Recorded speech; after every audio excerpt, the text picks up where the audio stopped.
திருவண்ணாமலை மாவட்டம் போலூர் திமுக இளைஞரணி சார்பில் தமிழக துணை முதல்வர் உதயநிதி ஸ்டாலின் பிறந்த நாளை முன்னிட்டு நலத்திட்ட உதவிகள் வழங்கும் விழா நடைபெற்றது.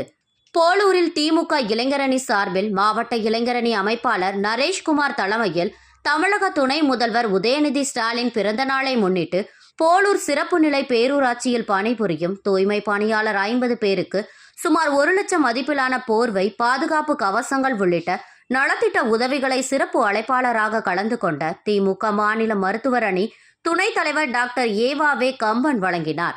அதனைத் தொடர்ந்து போலூர் அரசு மருத்துவமனையில் நேற்று தமிழக துணை முதல்வர் உதயநிதி ஸ்டாலின் பிறந்த தினத்தில் பிறந்த 4 குழந்தைகளுக்கு 1 கிராம் மதிப்பிலான 4 தங்க மோதிரங்கள் மற்றும் துணிகள் உள்ளிட்டவைகளை வழங்கினார்.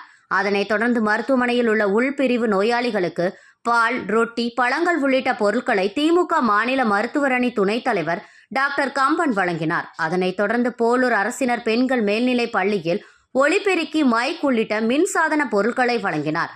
பின்னர் நகரில் உள்ள கலைஞர் சிலை அருகே தமிழக துணை முதல்வர் உதயநிதி ஸ்டாலின் பிறந்த நாளை முன்னிட்டு பொதுமக்களுக்கு தொடர் அன்னதானத்தை வழங்கினார்.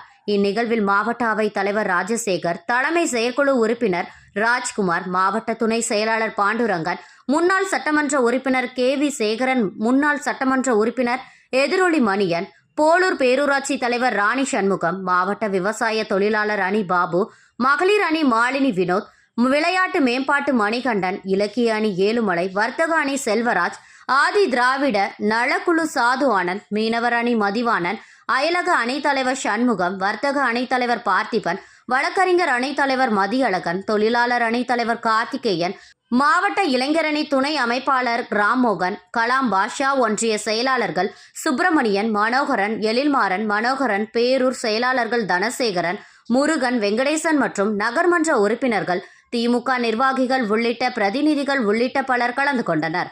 திருவண்ணாமலை மாவட்டம் போலூரிலிருந்து நமது செய்தியாளர் சேட்டு.